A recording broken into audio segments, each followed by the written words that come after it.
Welcome to the Cookbook, where you'll learn about the real recipes behind building a business. Entrepreneurship doesn't look the same for everyone, and neither does success. You'll hear from entrepreneurs of all kinds, tech founders, coaches, creatives, and spiritual entrepreneurs. People who've taken very different paths and learned powerful lessons along the way. We talk about the wins, the missteps, and the moments who shaped who they are today. I'm Iris Goldfeder, and this is the Cookbook. Hey everybody, and welcome to another episode of the Cookbook. I'm your host, Iris Goldfeder, and I am so freaking excited for our guests today. Lauren and Meghan, Lauren Cardwell and Meghan O'Malley. They were on last year. They're freaking amazing. I adore them. If they don't stop me, I'll keep talking, and then they'll have to leave, and it'll be all sad. So I'm just gonna start by saying, please like, share, and subscribe. Download. We had like 1,000 downloads last week. Whoop, whoop. Let's keep that up. I know, really exciting. So without further ado, let's meet again, Laura and Meghan. Hi, ladies. Thank you for having us back. We're so excited. Oh my God. Well, when you were on last time, I'm like, you have to come back after the book is out, and the book and all the things which we'll talk about. But I'm so excited that you're back. And I didn't say, well, I love those freaking glasses. Those are like amazing. Laura. I know. I've been collecting. Different Meghan, things. yours are also, but hers are just like, wow. I mean, you know. They are brave is what they are. They're my brave glasses. Ooh, you're brave. Yeah. Mm-hmm. Okay. Yeah. Sometimes we have to put on the superhero mask, and these are mine. So I did a talk at the Women in Steel conference in September last year, and it was about not wearing masks and really owning your strength. And I said, you want to stand like in Grey's Anatomy. Oh, what like Amanda is a surgeon, right? And she's like this massive brain surgeon. She like is whatever. And before she does her surgery, she stands like a superhero. She gets in her superhero stance. And I made the whole audience get up and be like, do your superhero stance. So there you go. Those are your superhero glasses. Yes. And you ladies are superheroes. Okay. So why don't you remind the audience of who you each are, and then we'll get into all the fun stuff. Awesome. And go in whatever order you want. Because we've evolved since our last conversation. Yeah. I know. Well, we all have, I think, except I'm blending into my background. So I look like, but anyway, go ahead. Okay. So just for the listening audience that's here, I'm Laura Cardwell, and Meghan and I co-founded Embodied Leadership by Design several years ago. We have a book that just came out in the fall, Unstuck Yourself, which is about, thriving beyond burnout, living into true leadership, true purpose, true power, those kinds of things. And then since the fall, Meghan and I have both been working on our individual work a little bit as well. I've been diving deeply into working with women in midlife, kind of reclaiming the power of what happens as we kind of move through some initiations of midlife. That's been really fun. I'm working on my next book that goes in that realm. So solo book. Yeah, a solo book this time, which will be is a totally different experience without Meghan. I will tell you, it's a much harder thing to do. So, but I'm really excited about that work, and I'm excited to be back here today. So thank you. Yeah, no, absolutely. Okay. Yeah. So all that Laura said about embodied leadership by design and getting our book out into the world and just kind of watching it do what it's meant to do is where we are with all of that. And the book is about purpose. So ours both sort of created new branches through writing and bringing it to the world. And so I've been really circling back to my activist nature, and I'm in the middle of a rebrand right now and prepping for a TEDx talk next month. That's really about how we live in the space of the unknown, the space between stories without gripping for control and certainty, and actually using our creative intelligence to be creative and innovative in the face of all the challenges, personal and collective. So that's what I'm into. I love it. I love that, like, you have your together thing and then your individual things. And I think that that's so freaking amazing. And the really cool thing is that they're both really cool things, to be doing. So, but TEDx, so how did that come about?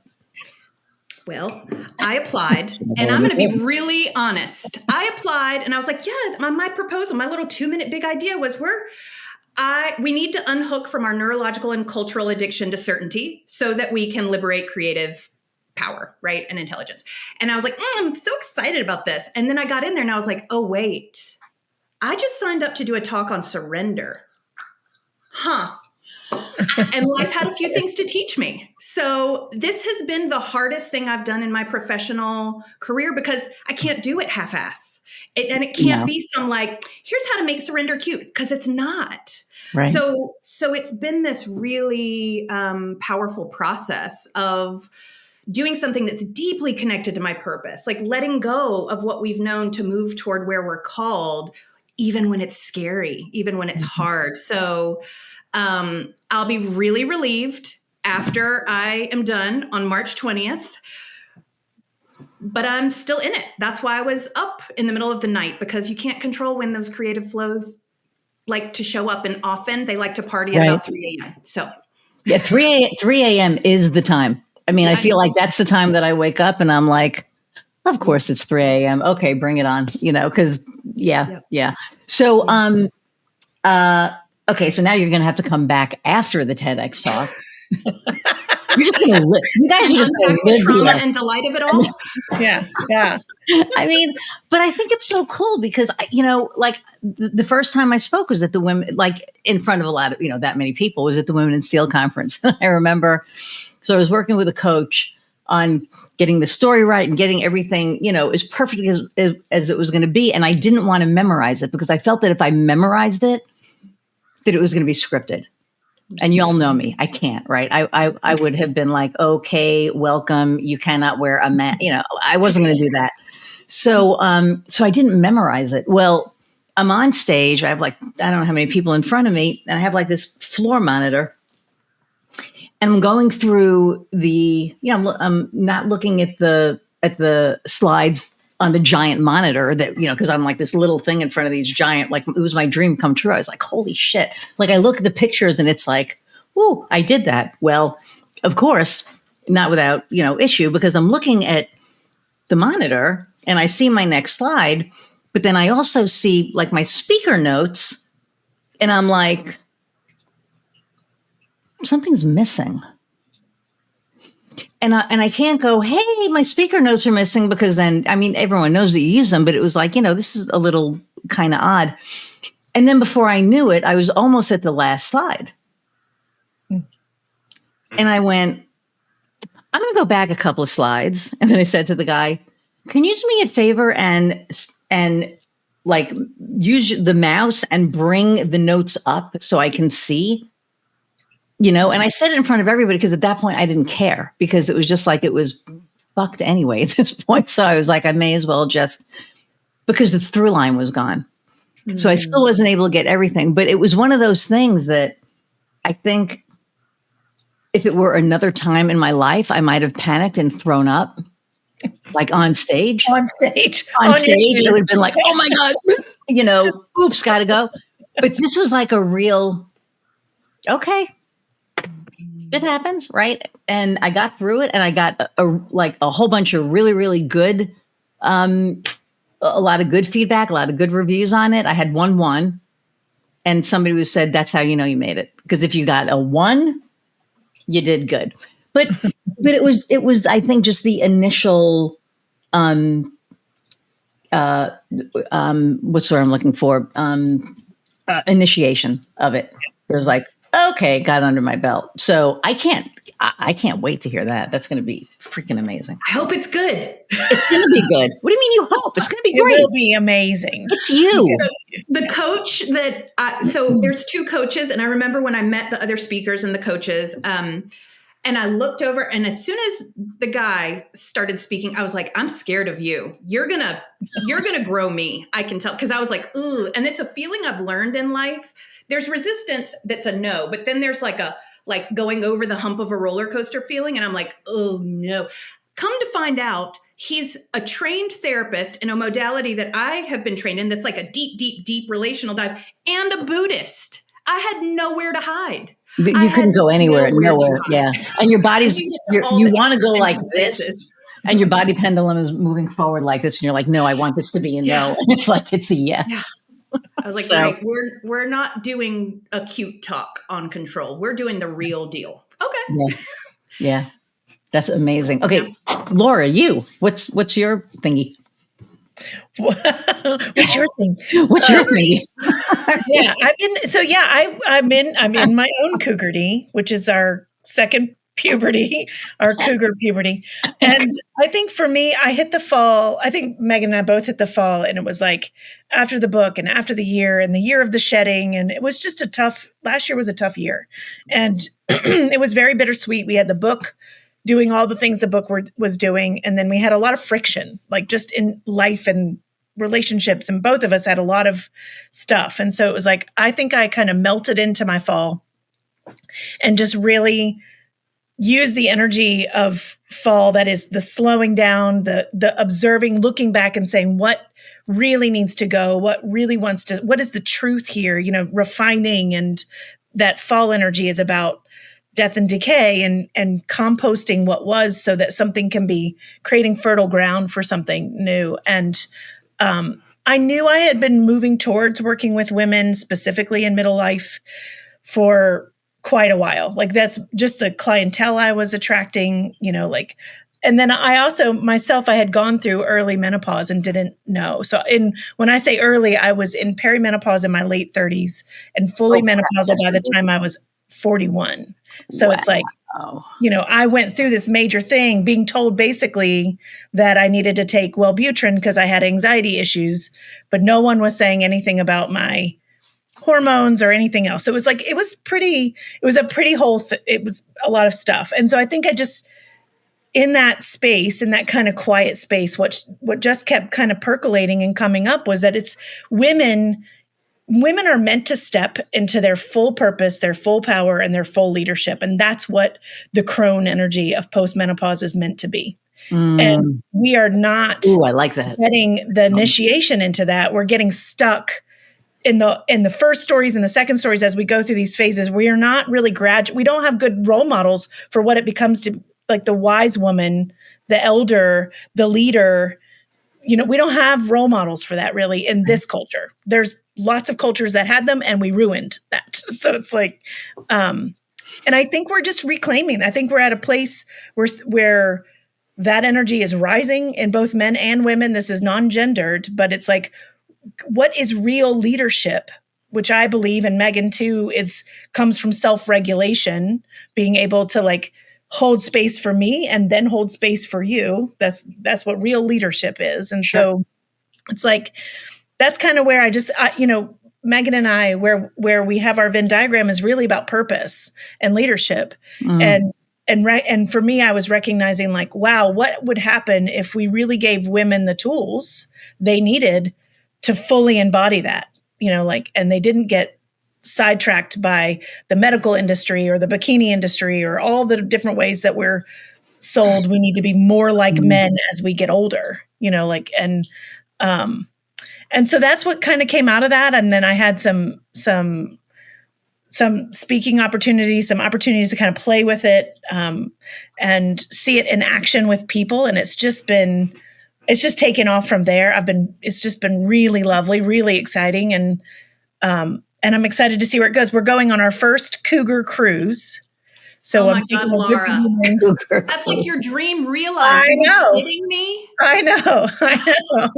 We're going on our first cougar cruise in May, which is just like, that's amazing. Like I said, this is like my ultimate dream, like of years and years and years of building retreats and working with people. Is like that retreat. And then when it finally landed that we were going to do it on Virgin Voyages, which is also, for anyone listening, such a cool conscious company. They're one of the only cruise companies that's really bringing consciousness to what they're doing. They're a conscious business. They think about like wage certifications and healthcare and clean oceans and no waste and they wanted to be the ship that people saw come in, and then the cultures got excited to see them, not appropriated by it. So it's like all of that mattered to me, and it all just kind of came together in this space. So I'm getting to coach women individually in groups and then take them on these retreats. This one happens to be on a cruise. I'm So freaking excited. So yeah, it's been really good. It was, I think that is if you make space for the shedding, and I think, Meghan and I both, like the last 6 months have been a process of surrender and shedding. And I don't think we're the only ones. That's the story I heard, is like, Nope. You were awake, you were shedding. Yeah. And a lot of people weren't aware of it, right? Like, I know for me, like I've been talking about the fire horse since I'm getting like goosebumps, like probably since like, here we go, like last July, right? It's all, it's been, and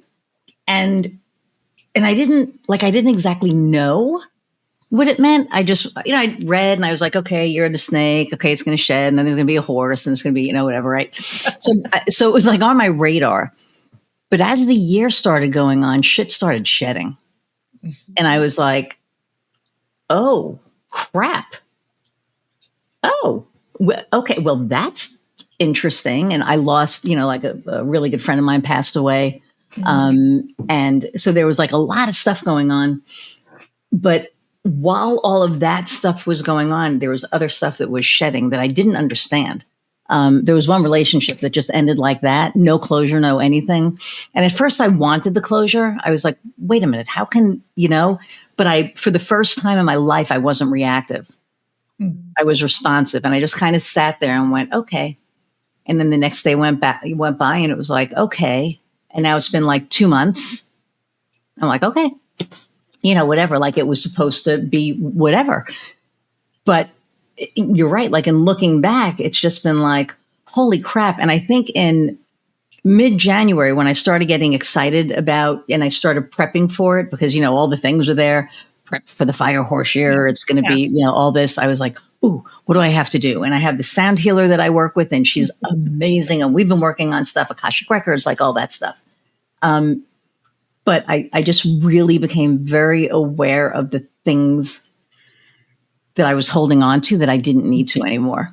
Yeah. And then it was a conscious shed, and it was crazy. It was just like, it was nuts. And then when I look back on the year at the things that literally released themselves and just shedded themselves, it was like, okay, makes a lot more sense now.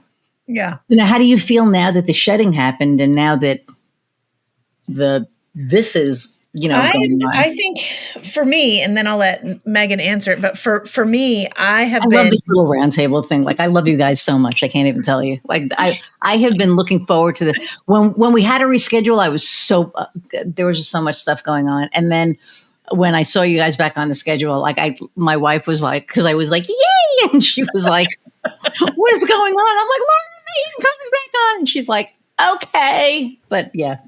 So I've been excited. But anyway, go ahead. Yeah, I get that feeling. I think that's this feels big. And I think Meghan will probably say something similar. I think what's coming through for both of us feels really deeply aligned and really big. And I think we have been in a container together as business partners and friends that has been cooking these things for the two of us. So it's like, I think that what I'm having to learn to do right now is hold pace, right? Because I'm a generator in human design, which means if I get aligned, I can go, and I do not wear out. However, that's not sustainable even for a generator. So I'm having to like pull those reins and keep, I keep imagining riding my fire horse through the ocean. Like it's slowing it down and it's like its feet are wet, because the ocean puts it out, right? Like a little lake, they can get their little hoofs wet. The ocean can't, not this ocean. This ocean cannot put it out, but it keeps it like, it just feels like it's like, how do I hold the container for such an important body of work? Because I do think that the feeling of shepherding women into their purpose and power feels really sacred. Mm-hmm. And I want to keep the sacred momentum, but not get caught up in this. So, but I feel the change. I felt the change. I don't know about you guys, but I felt the change like the day of New Year's. It was like, I woke up in that next day as we shifted, and it was like cellular. I was like, oh, we are moving forward. It felt like I had been running with resistance bands on for like 16 years. And then somebody cut those resistance bands and it was like, oh, you're going. And so, Wow. And now it's like trying not to outrun myself and fall over my own feet, But what about you, Meghan? Yeah, it's, I keep thinking about a snake shedding, and what keeps coming up is I used to think, because I'm naive about these things sometimes, like a snake just knows and then it just sheds its skin, just goes off. But no, it has to knock up against hard shit and it goes completely blind while it covers its face. So that's the essence of the year of the snake. I think I did not know that. Okay, so I'm not the only one, right? So No. Wow. when I think about shedding in that biological way, I'm like, the brilliance of life and the wisdom of how nature works, and we are nature, like I just have a piece about how I move right now that even when something feels like this TED Talk has been the most recent. My soulmate dog died in the middle of writing this a month ago. Sorry. Like all these things where I'm being surrendered by life. I'm not choosing to let go. Life is bumping up against something that must be released. And that's something that like the way to hold the frustration, the pain, the disappointment, and this sense of like, there's a creative intelligence taking this so that I can feel more free, more supple with life. There's some magic in that for me. And I feel more connected to life and more truly in flow, not just saying it, but like this ease. And my life is more simple than it's been while these big things are happening. It's just, there's a sweetness and a simplicity and an ease and a peace in the midst of all of the stuff going on in life, right? Personally and collectively. So I don't know if that fully answered it, but that's what wanted to come through. Yeah, no. And I think it wanted to come through for a reason. I mean, I think that, Laura, you were talking about like the Crone, effect. And I have met a few women in our, Crone, where we came into our spirituality, our spiritualness, our, all of the things in our Crone years. And I think, had it happened in our younger years, it wouldn't have happened. I'm not going to say right, but it would have been, I think it would have been a different effect. But I think that, we came into this when we were supposed to. I know for me, I handle things way different than I would have. I had an issue that I was dealing with that normally I would have been like, oh, hell no, this is, we're done, rip the Band-Aid off and like, see ya. But I didn't. I really kind of sat down and was like, okay, I need to handle this a different way. And I know that. And it's like my wife watches me navigate shit and she's like, who are you? Because it's like, and that's, I think, what I shedded. I think I shedded all of that. And it was bang. And I didn't even think about it. But yeah, banging against rocks and kind of going, what the hell was that? And so I love that you said that because it makes a lot of things make sense. It did for me. I'm glad it resonated. Because when I heard that, I was like, the blindness and the ouch, but then the liberation on the other side. Yes. So I lost, you guys know I was homeless. And when I was, when I was homeless, I was taken in by a house of nuns, which is like pretty funny. But one of them was Sister Amy. And she started out as my mother, my father, became my mentor, then became my friend.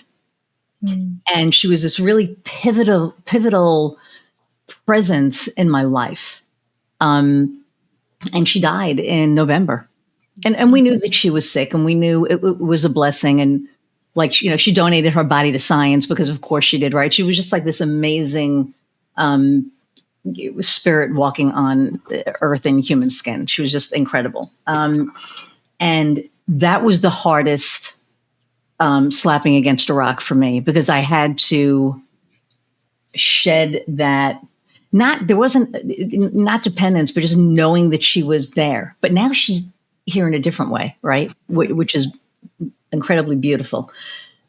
But when I think about the year and I think about the shedding and I think about all of that, like my fellow crone, and I'm going to name her Nancy, went through some shit. And she's like, man, what, this is bringing all of this stuff up. And when I talk to her, next week, I'm going to be like, girl, it was the snake. It was the shed. Because, she went through some really heavy crap and she was like, I don't understand why it's happening now. And this has put everything in such incredible perspective. Like I can't even thank you because it really makes me sit here and go, oh, well, shit, that makes sense now. Yeah. So there's something about trusting that higher intelligence beyond our willful focus. Yes. that frees something up. We still get to want what we want. We still get to be human. We still get to throw a tantrum, right? But like, there's something about holding that has really been life-changing for me. Mm-hmm. I talked about it for years, but it took me being confronted with loss and forced surrender over and over again, practicing it for me to be like, this is how I move. At least for the most part, this is kind of how I move now. Like, which is, I don't want all that gunky extra skin on me, keeping me from moving and feeling the vibrations of earth. Like, if you got to knock it. I'm a slither on. Yeah. I mean, there you go. And I mean, Laura, with you working with, the women the way you're like, how are you seeing this and that? Yeah, I said that right. Okay. Yeah. Well, I mean, I think, I think if we want to get really honest, one of the things that is happening for women in general, like the shedding for women in general, is around the lack of self-trust and the disconnect from intuition. Right. Yeah. And so yes. That conversation, I feel like I say to women all day long, you're not broken. Like, because there's perimenopause can feel just like feral is the word I use. It's like, it's a mess. But I think there's this time I've been kind of talking about it from the perspective of a caterpillar butterfly, which I do not love to use that metaphor when we talk about transformation, just because of the overuse of this icky, moment. Right? But when you think about it, it's like, ew. It's what's happening. Like when we go through these midlife, like one of the things that I ended up really deeply studying is the astrology of what happens from the time we're 35 to 60. And it's crunchy. It's crunchy and it overlays our entire perimenopause to menopause journey. And so it's like, we're going from this caterpillar to the muck to the butterfly.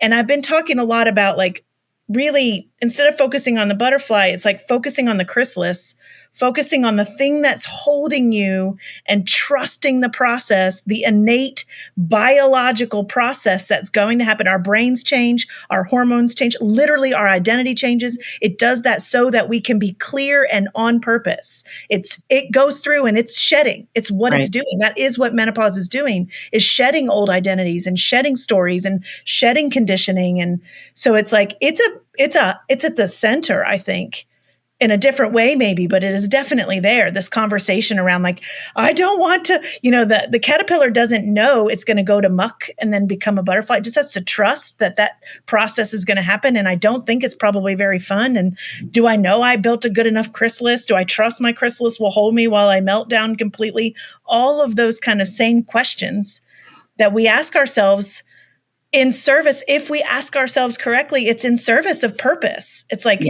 oh, I'm shedding everything that wasn't in aligned with who I'm here to be and how I'm meant to serve. And that's a big moment, right? Because I think women carry a lot of shit that we're not supposed to, right? Like that's for sure. Yeah. So yeah, 100%. And it's funny because so Monday I had my aha moment, and it was so the last 3 years, 4 years, my business is really taken off. It has like this life of its own. It has this like, it's a living, breathing thing, right? And it's successful and it's good and it feels good. And I was sitting on the couch and I was like, why? Because 11 years I'm in business. It was like, why didn't it feel like this before? First 5 years I had a partner. Mm-hmm. Then for 3-something years, I put this on pause and I went into business with somebody else for, that. And then I came back to this and it hit me. And I, when I get my moments, I'm the fire horse. I'm like, oh, that's it. So of course, the dogs are like, what in the hell is going on? But it was like, oh, I believe in myself. Mm-hmm. And what happened was I felt that I needed those partnerships because I didn't believe in myself enough to do it. Mm-hmm. And as soon as I relied on myself enough to do it, here we are, right? And it was this, oh shit moment that made me feel so, and again, this was like, the night before the fire horse. And it was just like this whole, now it makes sense. Mm-hmm. Now it all, and I think, you talk about from, we said 40 to 60 or whatever. I'm 65. I'm going to be 66 in May, which is insane. Like that's like a whole nother story. But it's like you come to a point that you're just like, huh. And all of the realizations just hit you. And, Meghan, like you said, it like, you banged against it. Now you're like free. That completely freed me up. Like Monday night was just like oh, that's why I believe in myself now. Mm-hmm. Watch out, world, because now we're, And the mess is essential. I mean, that's the thing. Culturally, we're like, I want to be a really pretty butterfly, but I don't ever want to go in the chrysalis and turn into a booger. Like that's, like, what the hell, man? It's so interesting that you bring that up too, Laura, because my work I'm calling Imaginal Change. And it's because of imaginal cells do you know about this? The imaginal cells? So when it turns to a booger, there are these cells, imaginal cells, that essentially hold the blueprint for the butterfly. So there's no evidence of it becoming a butterfly, but there's the blueprint. They know. And so they start to try and evolve, and they're initially attacked like an immune response. Like, you're different. No. But they join together. And when they come together, they are strong enough to continue becoming. And that, I'm like, nature's got this stuff on lock. Like, wow. That's why community, that's why we need conversations like this, because to be who we were meant to be in this world with all our conditioning, all our fear, all our muck, all our mess, and all the external pressure is really hard. And people have thoughts and feelings about it. And our job is to build relationships and communities that support our becoming and evolution. And, that's I like to fly above like eagle view and be like, this is what humanity needs, which is really easy to say. It is what it needs right now. We need to come together. But so you said maginal, like MAGI? Imaginal. Like imaginal. Oh, okay. The foundation that of makes kind of more sense. The way I'm working, because I'm like, we're in that stage. Wow. We're in the goo, but we also have the blueprint, and we have to be willing to be in the mess of it. Yes. And like Laura said, regulate ourselves while in the mess, so that and just keep going. We don't know what we're going to become. We don't get that amazing certainty. We just have to keep taking the next right step, and that's brave work. Yeah. Wow. It's really and it's hard. Like Martin Luther King? I think it was Martin Luther King. Maybe I'm wrong, but it was about taking that step and knowing, having the faith that, like, you can't see the stairway, but you have faith knowing that you're going to take that step, and that step is going to be there to catch you.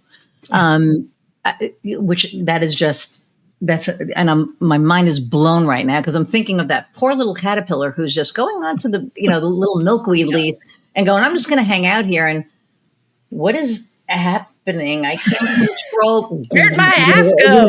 It's like, what the hell? Thank goodness they don't have the brains we do, because we're the ones that interpret it and resist it. Animals just do. They just do. Yes. We're the ones that are like, I want to be this. I don't want to be this.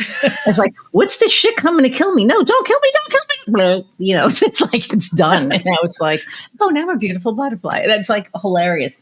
Okay. So I'm looking at, I want to talk about all of these. So, okay, let's start with burnout isn't a personal failure. It's a sign that you're out of alignment. And I love that, because we've all been burnt out, right? And we sit there and we're like, shit, I didn't do this right. If I would have managed this right, I wouldn't be burnt the way that I am if I didn't do this. And so you do look at it as a failure. So the fact that we're actually out of alignment, let's talk about that, because that's amazing.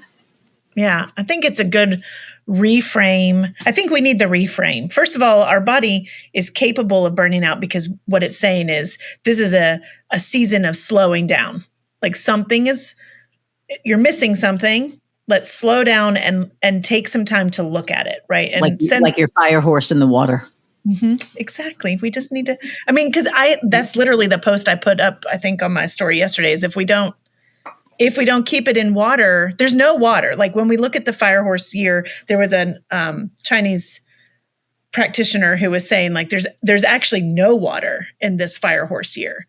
And when you're looking at the 5 elements, you need the balance between all 5 elements. And so what happens when you don't have any water is that fire just goes. Like that's a fire that has to be put out and not, we want in Chinese medicine, we want fire to feel like a warm ember, a constant glow, a heart-centered smile, right? Like that's the energy of fire. So you want that horse to feel like a fire horse. You want to feel like a warm heartbeat that's moving you forward. It's a slow burn, right? Like, but we keep getting all this messaging, which is very yang messaging of like, go hard. It's time. You're free, and there is a sense of go. That's Aries energy anyways. Like there is a sense of go, but what happens when we go from a heart center versus when we go from our heads and we go from pressure and we go from hustle? They're 2 different things. And so when we're reframing burnout, it's like,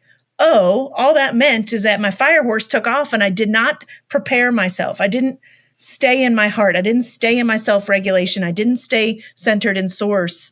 And I got swept up, and so burnout is just a sign that we've been swept up in identities that aren't ours, in conditioning that's not ours. And it's an opportunity to slow down and look again. Like that's what it really wants. Is like, we won't do it naturally. Like Meghan said, we will resist the hell out of what nature's trying to bring in. And burnout is like, I will override your resistance. I will do it. Like it's forced surrender. And so, talk to Kofi about that. Then I'm going to ask Meghan a question, but like, I think on top of that, we are actually meant to burn out a little bit in menopause. Is part of what I've been researching a ton. There's a spiritual identity shift that happens between serving me, serving us, and then serving we. And I think in that spiritual growth, there's this moment that we have to burn out on everything we've done that was self-serving, like little s self-serving, so that we are available to serve something so much bigger than us. And so I think we actually have to burn out a little bit in mid-age because it's a spiritual initiation. So, and then I just leave that there and I'm going to toss the ball to Meghan. She's like, yay. No. No, she knows what to do with it. Oh, I know. Are you kidding me? Just wait for the invitation, projector that I am. A manifesting generator. So we have like 3, which I love this, but go ahead. I think with burnout, what I always come back to, because a lot of my work has been based in the body, somatic therapy and weaving somatics into coaching. And the reminder that our body is not failing us when it's burning out. It is talking. Like we have this idea that if we just hack our life and take enough green shit and whatever the things, I don't know, that we won't have to deal with our humanity, that is our limitations and our needs in our body. And burnout is like, that's cute. No. Yeah. No. Like you didn't listen when I whispered. You didn't listen when I tapped. You didn't listen when I raised my voice. I'm going to yell. And then if you don't listen, I'm going to get the sledgehammer.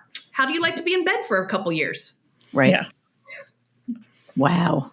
And it's true. And I mean, and that's how it happens. And speaking from experience, because, Well, and I've learned to listen to my body over the years. So, as somebody who really didn't have a healthy relationship with my body growing up, I didn't like it. I tried to make it smaller, restrict food, whatever the stuff was, right, that women get. And I listened to it. I can even feel when I'm on the verge of getting sick most of the time. And it's often not like I've been immersed in so many germs, although I do have a teenager, so what? They're gross sometimes. But I can feel it and I'm like, okay, I hear the whisper, body. And I've learned if I just go horizontal as quickly as I can and truly unplug and tend to myself, I often can give my body what it needs to not have to get so mad with me. So I think burnout is like we ignore for so long that our body has to have this big response, but there's also little micro moments. It's like micro messages that are hinting of burnout or misalignment that we can learn to listen to as well. Mm-hmm. Oh, 100%. And it's funny because not funny, but last week, I had vertigo for the first time like ever. And I never experienced it before. I had no idea what was going on. I thought I was having a stroke. Like I was in bed and we have a mattress warmer. So, and I'm like shivering and I'm like, why am I shivering? The bed is warm. I'm going to die. And my wife is like, no, you're fine. I'm like, I am not fine. This is not okay. And it was this really, really weird thing. And it made me, because I have been going nonstop. So like also at the end of last year, from November to January 1st, like when January 1st hit, you were like, did you feel that thing? I felt that, I can breathe, because it was nonstop. And I've been going nonstop again since like the second or third week of January, like bam, bam, bam, bam, bam. And I had this vertigo thing. I had to go to the doctor and, all this other crap. But I had to stop for 3 days. Mm-hmm. So the first day it happened, I didn't let my team know. I just didn't do anything. I canceled all my meetings, like whatever. I had events that I had to go to that I had to, cancel. And then Wednesday, I let them know. I was like, I'm taking today. I didn't let them, they didn't need to know why, whatever. But I had to stop for almost 3 days. And it was like, can we have done this a different way, please? Like, can we do this different next time? Because it was like a real, wake up call. And I was like, okay. I'm like, where you said that you feel that it's, coming on, I felt it and I ignored it. And but I didn't know that. Yeah. The body loves us that much. That's the way I choose to see it. Like it loves us so much that it will hurt us temporarily to get us what we need. Yeah. That's kind of ass backwards, but yeah, it's true. I mean, it's like an ass backwards. It's taken me a long time to actually buy into that, but it is. And if we listened, we wouldn't have to be like that, learn to listen. There's that. Okay. So then purpose is a biological need, not a luxury. Let's talk about that. Because that's like, ooh. Juicy. Well, it's all juicy. I mean, yes. So Megan, you want to take that one? I feel like you got some brain stuff that wants to come through. I just feel it. I'll be the sprinkles on that neuroscience cake, but I feel like there's something, and no pressure, but I'm like, there's probably something. I mean, I think that for sure, like Megan's saying, there's neurology. We have neurology that is totally aligned with purpose. And you guys were talking about that last time you were here. Yeah. It was about the neurological piece of it. And, and we can get stuck in that externalized, I'm looking for the answer outside of me. Or we can start to internalize the answers, find that we get curious with the self. We start to stabilize everything with this deeper meaning, right? And literally that's how the pathway works. So when we stop chasing it externally and we start to bring it internally, we activate different neural pathways, we activate different neurochemistry. And it's what we know is that when we study things like heart-brain cohesion or meditation or any of the somatic experiences, it's really about the ability to regulate self. And we know that regulating self means I can feel that piece of me that is greater than the sum of my parts, right? There's that you can say I'm a spiritual being having a human experience. You can say in Richard Swartz's work, he calls that parts work. There's the true self and then the parts. A lot of religions refer to like a big S self and a little s self, right? There's that whatever framework, but that big S self is the stabilizer of the little s self. And that big S self is centered in, I am here for a purpose. I'm not, and that when I live in alignment with what that means, that stabilizes my nervous system. It stabilizes my seeking system. It stabilizes everything about my life. Stabilization does not make things easy. It makes things centered, right? It's like I can handle hard things because I know how to center.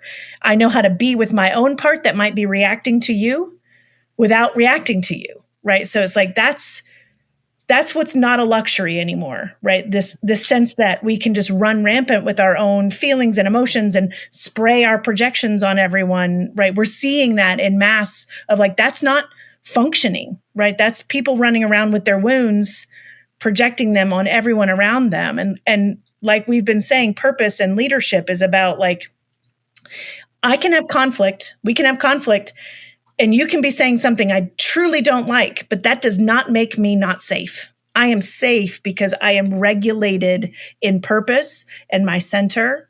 And then I can hold the part of me that is reacting to you while also making space for you to be whatever you're being, right? It's like, that's the goal. I'm not saying it's easy. I'm just saying that's the goal. And that's actually what the biology is set up to do. Right. Like if we look at the neurology of safety, when we look at like a gazelle actually running from the lion, that gazelle goes into the fear and flight mode when it needs to, like not before the lion starts running, right? Like when the lion starts running, the gazelle runs. When the lion stops running, the gazelle stops running. And there's nothing it takes with it. Right. It's like there's no context. There's no emotional story. It doesn't hate the lion for 10 more years. It's like, right. If it survived, it's like, OK, I wasn't traumatized by that. It was not safe for a minute. That's true. But now I am safe again. And so I think that when we stabilize in that deeper purpose and we understand that it's literally how we're neurologically designed, then we understand it's not an option to live in our purpose. If we don't live in our purpose, then we stay in constant cycles of fight or flight. We stay constantly dysregulated and we project our wounds on other people. Wow. That's a lot. And I truly believe, that we choose this, right? Like we choose our life before we get here. So, and it takes however long it takes for us to figure out why we chose it, right? Like, what our purpose is. I love that. What do you have to add to that? The thing that's coming up is there's a big part that's relational, right? That Laura's speaking to. Like, how do I be safe in this world where everybody's different and has these different thoughts and reactions? But there's also this process of claiming purpose that I see and I've experienced of how do I reclaim a sense of inner safety where all of the parts and pieces, thoughts, feelings are greeted. I mean, not that we're conscious of all of them, but they're like welcomed to the table, even when they have muddy shoes, even when they're having a bad day. And when we can be safe with ourselves, like our real selves, like our weirdness, our whatever, our authentic self, right? Yeah. Because, I'm going to be the Meghan that my inner guidance, my creative intelligence keeps telling me to be. And that's going to bring up some resistance within me because of the world we live in. And how do I take responsibility for that ecosystem? Mm-hmm. Because then it's so much easier to do it out here. And, we learn where we're not seeing ourselves through the relational interactions, but we also have a responsibility to do this so that we can be more graceful and loving and all of the things out there. So it's this I know it's kind of cliche, like, we got to do the inner work to do the outer work, but it's always both. Yeah. But it's true. And I, not to get too deep into this, but, I keep telling people, it's like, if we all have a common ground. We just need to all say we have this common ground and stick to it.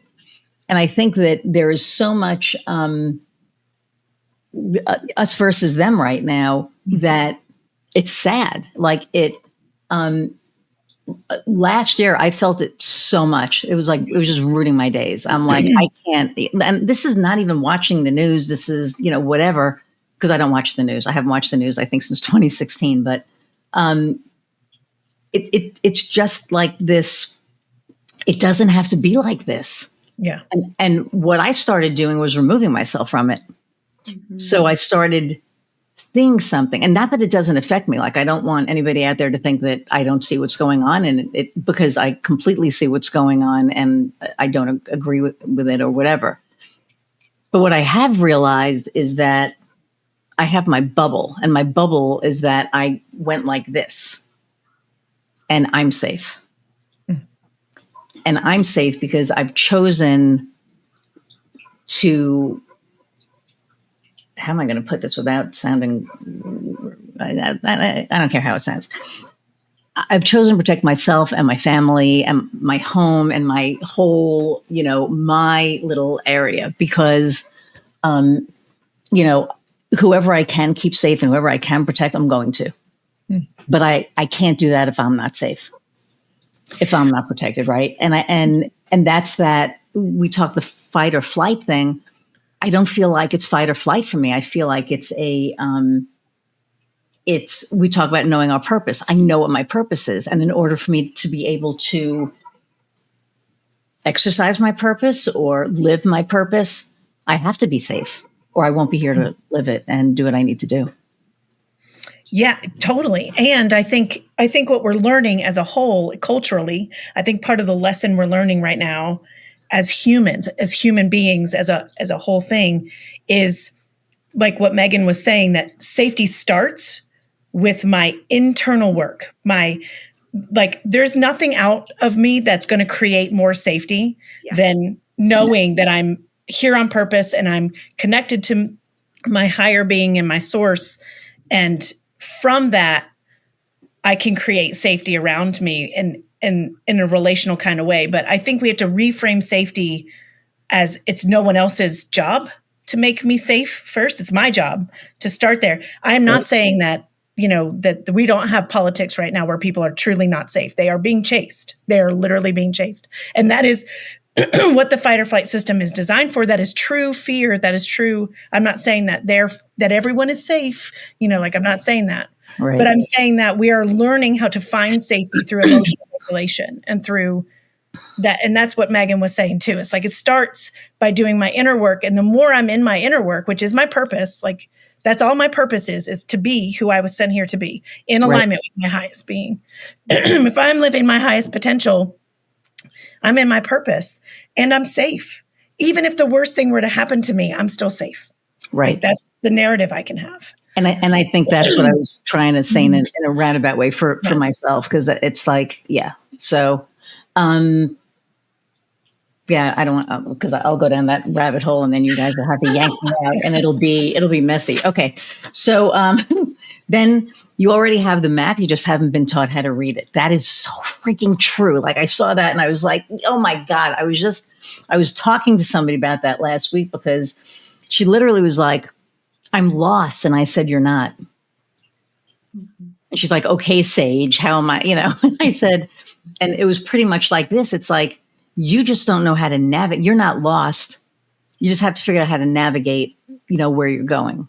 And that's going to come from here. And that's this, because, she hasn't been taught how to read it and how to navigate through, because it's messy. It's just all freaking, humanity and life is messy. And, I speak from, a wise, wisdomy, Crone, call it, right? Because I've lived this shit and I've lived a lot of shit. And it's like, I didn't know how to navigate it either. I didn't know the map. Now, when something comes up, I'm like, oh yeah, I remember you. Yeah. I remember that road. Do I want to go down that road? No. So I'll go here. But either way, it's like, so talk about that, because that's. Talk amongst yourselves. Go ahead, talk amongst yourselves. I'll have some coffee. Coffee talk. I think that it's important to just keep, and we already are kind of naming this, but the culture we live in teaches us from, arguably before we're born, because there's research that shows that we absorb that stuff, to self-abandon in service of belonging, which is what neurologically we need to feel safe, connected, and like we're going to survive, right? So there's this weird, we're so trained out of true diversity, like holding the fact that, there can be two people that decide to have a child, and that child could be totally different than either of the two parents. The idea is to just default by conforming. And I make up, because this is the story that works for me, that the whole journey of a soul is to be dropped into a weird skin bag with the perfect heroine's journey to not get a lot of what we need, so that we have to find our way back to self. Now, I think there's ways we can shift culture to make that a lot more graceful and kind and supported, but it's almost like, when I was trained in neurofeedback, I remember so distinctly when the man who trained me said, it's not when you get the reward that the change happens. It's in between, when you're stuck in the old one and then you get, like, it's in the in between. It's in the building of the muscle. That's how we build literal muscles.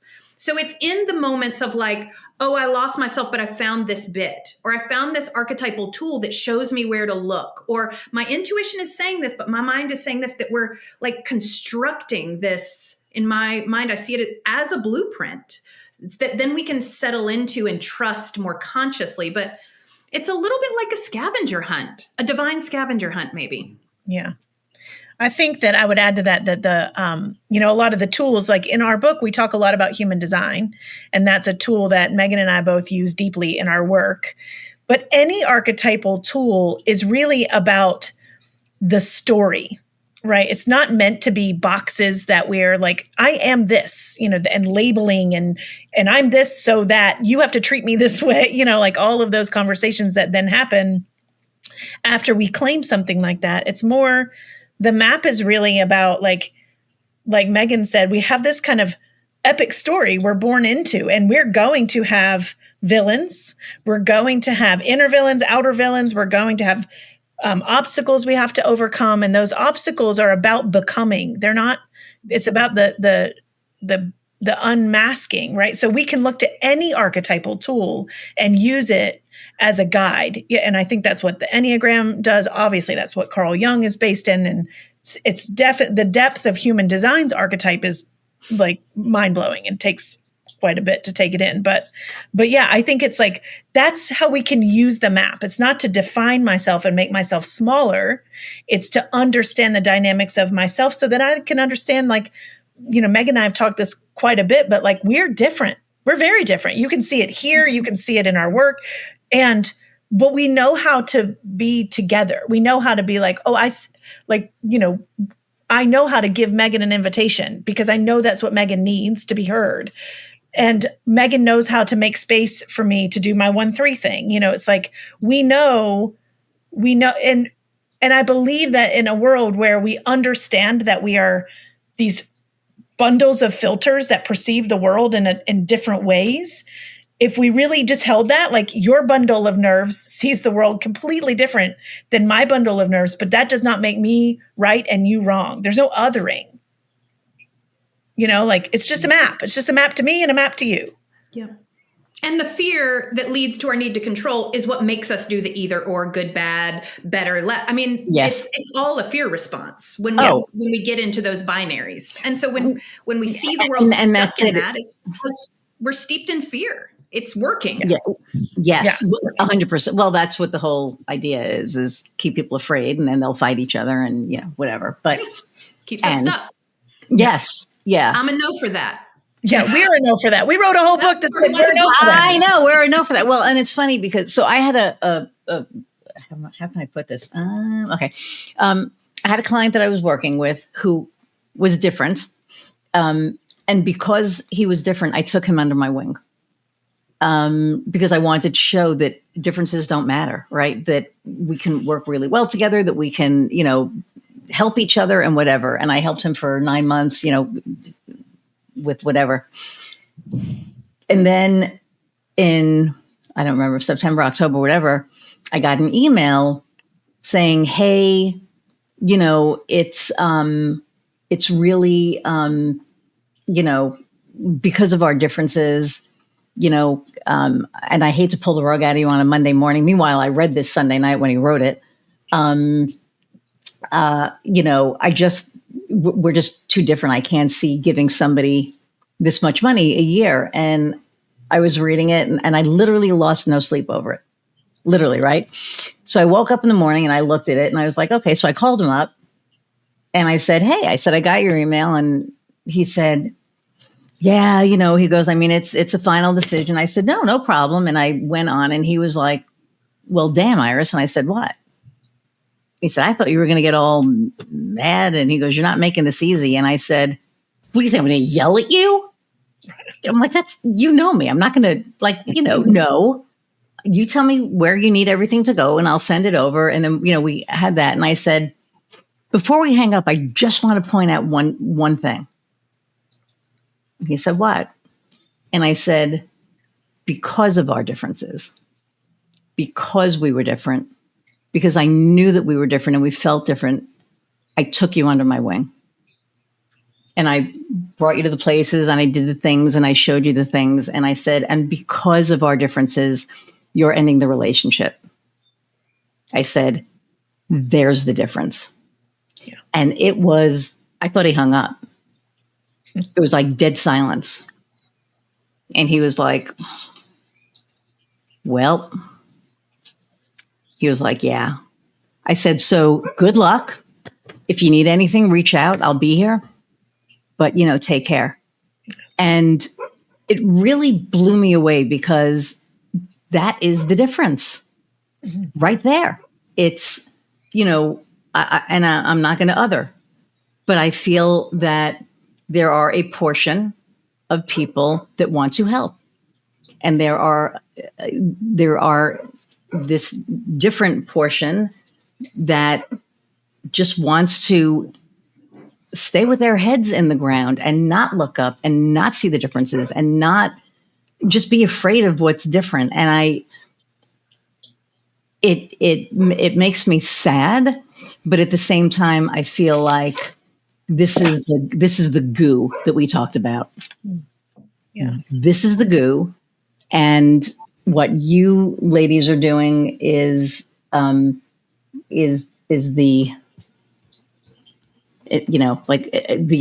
thing that's attacking it, going, no, wait, let's bring this together. Let's, do this and kind of rise together. And it's so needed right now. Mm.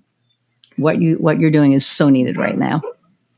Well, and I think it's important to name that, at least for me, and in my understanding of this energetic ecosystem we're all in, is there's space for both acceptance and tolerance of differences and respect and appreciation and unapologetic resonance. Like the moment I've had multiple coaching relationships of all types, that it's like, it's really good when it's good. And then my inner guidance goes, okay, we turn here and we can make up a story. We can, I've had clients stop working with me at a certain time, and it's like, I could take that personally. And I'm definitely going to check myself to see if there's something I need to take responsibility for, but 100%. Also trusting that somebody else's inner guidance gets to know what they need. As a projector, for example, I'm really picky about who I get business guidance from. It can be helpful to get a generator or manifesting generator's perspective, but if I'm going to be in a long-term relationship, I actually want a level of felt sameness and experience to make it just easier, because I don't have to keep explaining myself. So even that, there's so much nuance and paradox in true, in my mind, diversity work. Like it's not a Benetton commercial. It's difference and agency within that. It's very interesting, it's I like the way you put that. Complex. I like the way you do difference in agency. And because it's as a manifesting generator, I manifest whatever the hell I think about, which is insane. And I have to use a lot of discernment on who I'm going to work with. Yeah. So I don't just work with anybody. I can't tell you how many, like the last 2 months, it's like, I've had people be like, oh, blah, blah, blah. I've seen you on, LinkedIn and blah, blah, blah. And, I really want to work with you. And it's like, I don't want to work with you. But, I don't say it that way. Right. But it's like, I don't think this is a good, fit or whatever. But it's just like, there's this, and it's not a Benetton commercial, but I still, I go back to the Coke commercial that Pepsi tried ripping off at the Super Bowl. Pepsi, bad on you. But, with the polar bear and, I like to keep the world to sing, and I know that it almost feels like a pipe dream, but I would love, you guys are probably too young to remember this, but I think it was the 80s, we did Hands Across America. Do you remember that? Okay. Yeah. So, and I was at Battery Park holding people's hands, while we were doing this, and we're singing all these songs, and we're kumbaya, doing the whole thing. And it was everybody. There were homeless people there holding people's hands. There were like people that I've never seen, colors that I've never seen. And I was like, holy shit. It was the most amazing, beautiful thing for however long it lasted. Yeah. And then it didn't last. Yeah. And, and I think the other thing I look at is, I think 9/12, not 9/11, 9/12. Yeah. Was another day that everybody came together. And it's like, does it have to take a freaking disaster? Wow. Right? To make people go, oh, we're really not different. Yes. Yeah. I mean, I've been looking into, there's a Polish psychiatrist or psychologist, funny enough, that shares almost the same last name as my first husband.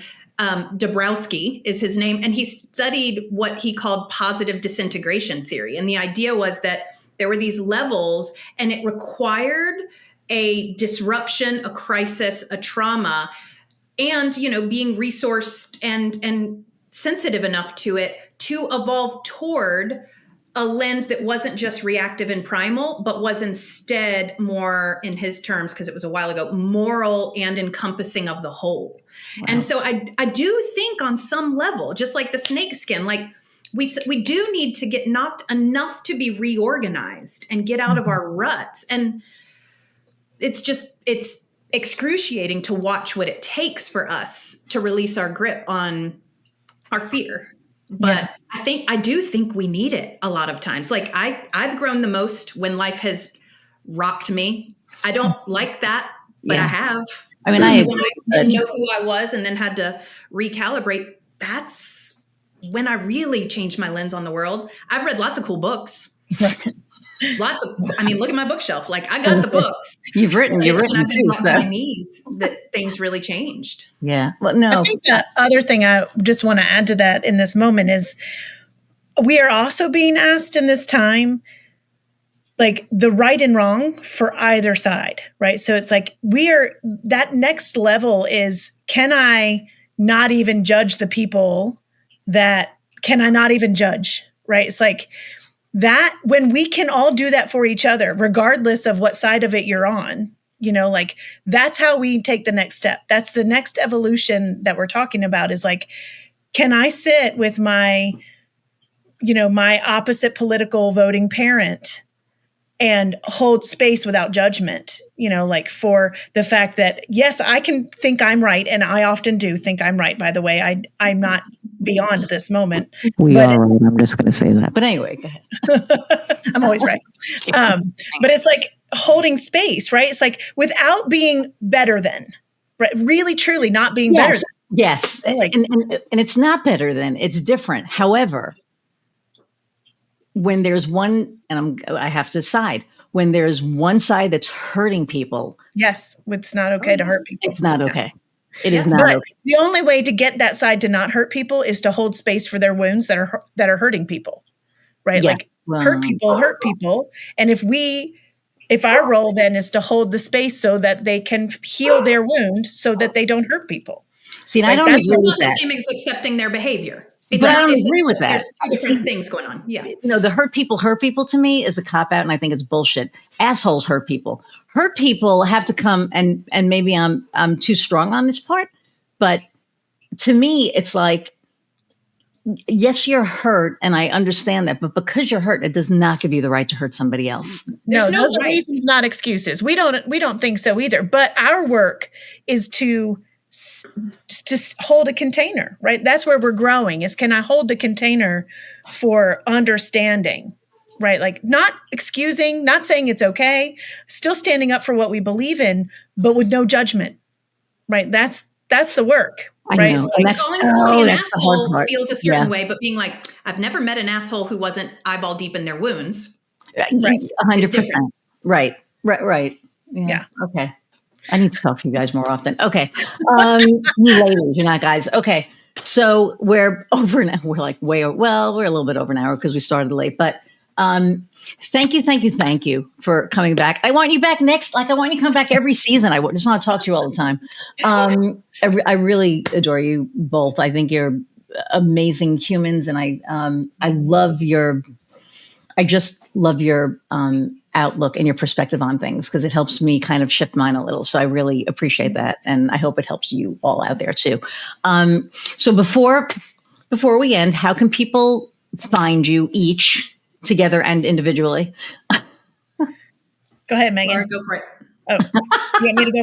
Yeah, I know. We're so, all right. So Embodied Leadership, for the book, you can find the book at unstuckyourselfbook.net, and all sorts of resources on there to do book clubs, to dive deeper. And then individually, you can find me at lauracardwell.com. And pretty much that's the best place to find me. I am on the Instagrams. I'm doing way better about being in my social media than I've ever been before. So that's Laura Cardwell Coaching. And that's where you can find me. Meghan, how about you? And you can find me at Meghan, Meghan-O'Malley.com. But put that dash in, because if you don't, you're going to get Meghan O'Malley, the New York City comedian. So that's where you can find me. And there will be a new website within the next month with, the Imaginal Change vibe. So stay tuned. But my podcast just started again too, the Imaginal Change podcast. So I'm going to be interviewing some really amazing people there, and I'm excited to share that. So that's a way to connect. Oh my goodness. Okay. We're going to have to talk more. Okay. And then the last question I'm going to ask each of you, and of course, wife came home. So what lights your fire?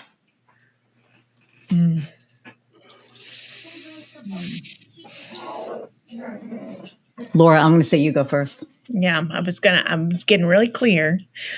I think right now what's really lighting my fire is really, this is kind of cliche, but like, what does joy mean? Like, I think we can get really sucked into the chaos of the world, and we're forgetting how much power joy has in that. And so that's what I would say at the moment.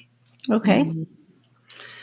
A lot of things light my fire, Iris, but I will say in this moment, when asked, it's the reminders of the magic and synchronicity that is always around. That is what stokes my fire of purpose and trust and taking the next step, right? Whether it's an animal guide or the perfect conversation or book or whatever, it's that reminder that I'm not alone and that there is some higher intelligence cheering me on and kind of putting their hand at my back, however we see it, that lights my fire and keeps it going. I love that. Thank you both so much for being here again. I'm going to say goodbye and I will be right back. Okay. Everybody, thank you for hanging out well over an hour. This was worth it. I mean, this conversation with whenever the two of them come on, I just get all, we didn't even talk about entrepreneurship today, but that's okay because we didn't need to. Thank you all for being here. Go in the show notes are going to be all their links. Buy the book. You're going to get so much out of it. Share, like, subscribe, download. Leave a review. Let us know what you did. You get any, little golden nuggets? Let us know in the comments. And thank you all for being here again. I love that I get to do this. This lights my fire. And until next time, go out and find what lights your fire. See ya.